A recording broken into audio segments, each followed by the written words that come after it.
Senhor Presidente, senhoras e senhores deputados, senhores secretários de Estado. Esta audição, a pedido do PSD, é no fundo uma repetição de uma audição conjunta que aconteceu há quase 2 anos atrás, na sequência de uma tentativa do Governo de integrar nas carreiras da função pública os operacionais dos centros de operações de socorro distritais e da Proteção Civil a nível nacional. Nós estamos a falar de um conjunto de pessoas que, de forma abnegada, competente e de uma flexibilidade a toda a prova, têm prestado um serviço importante, específico, de grande voluntarismo também na ação, mas sobretudo eu diria que são parte do sangue daquilo que é o sistema de emergência em Portugal.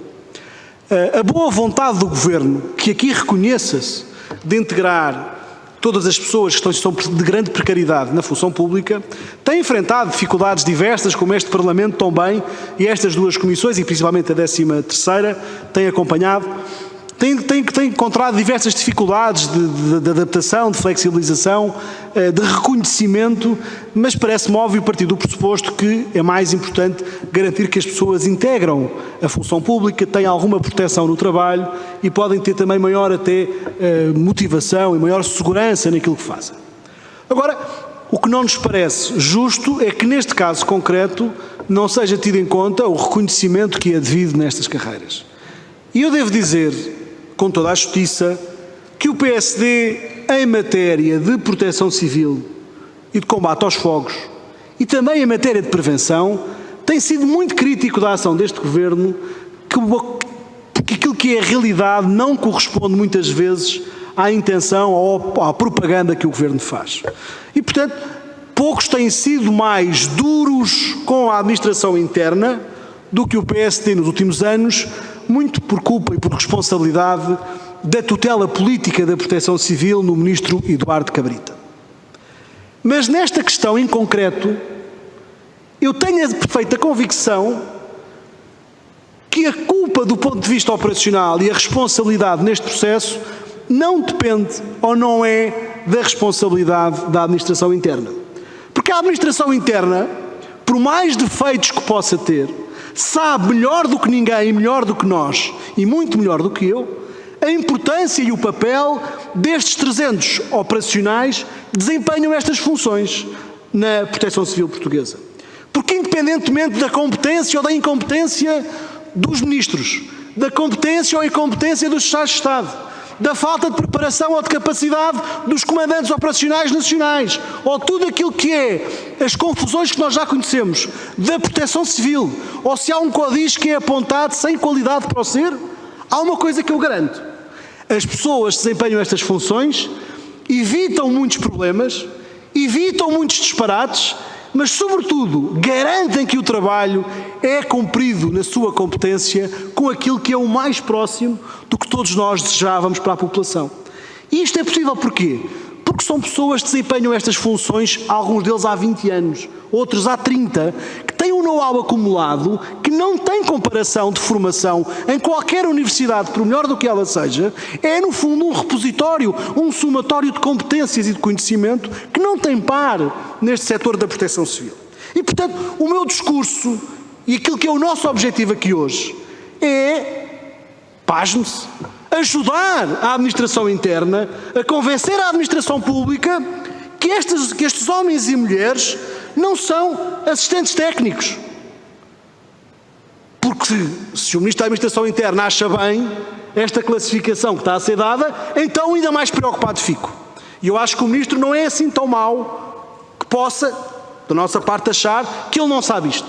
E, portanto, aquilo que eu gostava de saber, e penso que esta audição é muito importante, era saber se na administração pública o Ministério da Modernização Administrativa, o Secretário de Estado, que está aqui hoje connosco para nos ouvir, se encontra noutro setor da administração pública um cargo de assistente técnico em que se tenha que ser bombeiro por natureza, que tenha que ter capacidade e funções de apoio logístico e operacional aos oficiais nas células de posto de comando, tenha capacidade de montagem e integração de postos de comando guarnecendo a tripulação e viaturas específicas dos corpos de bombeiros e da proteção civil.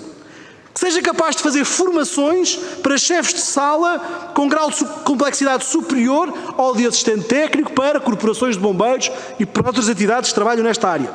Que tenha capacidade de ter, além da capacidade de reconhecimento das funções de bombeiro, ter capacidade de informação em termos de manobra operacional, gestão logística, equipamentos específicos, veículos e comunicações, a fim de poder antecipar, aconselhar, acompanhar aquilo que são as ordens dadas ao terreno. Que ponham em causa a sua vida, que já morreram pessoas nestas condições, porque são normalmente projetados no terreno em postos de comando deslocalizados. Queria saber também se há outros assistentes técnicos que sejam capazes de funcionar com um conjunto de sistemas operativos e informáticos que permitam, no fundo, a operacionalização de tudo isto e com capacidade de interligação com um conjunto de comandos diferenciados e diferentes em todo o país. Que possam continuar a apoiar e a sustentar um posto de comando operacional. Que possam aplicar e usar ferramentas de apoio e de autonomização de procedimentos já instituídos. Que tenham conhecimento de cartografia operacional, que tenham que conhecer todas as normas, todas as regras e todas as formulações dos diferentes DECIR, que tenham capacidade para interagir com a comunicação social, para prestar informação relevante assim que é autorizada pelo Comando Operacional. Consigam, por outro lado, ter capacidade de planeamento, monitorização de procedimentos de desempenho dos meios operacionais do terreno, quer terrestres, quer aéreos. Tenham capacidade de gestão de informação de emergência. Tenham capacidade de gestão de recursos humanos e de alguns conhecimentos também de psicologia para falar com as entidades que estão no terreno sobre grande pressão dos acontecimentos. Eu podia ler esta lista ainda mais, tem mais 2 páginas. Isto são as competências básicas de alguém que desempenha esta função. E a minha pergunta de início de debate com o Governo nesta matéria é muito simples.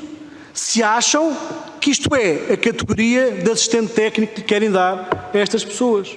Porque lhes foi prometido uma coisa contrária. Por este mesmo Governo, há 2 anos atrás, houve 2 secretários de Estado que vieram a este Parlamento e disseram coisas diferentes noutra sala que não esta, a estas pessoas, e por isso o assunto não se resolveu, porque não conseguiram cumprir a sua palavra.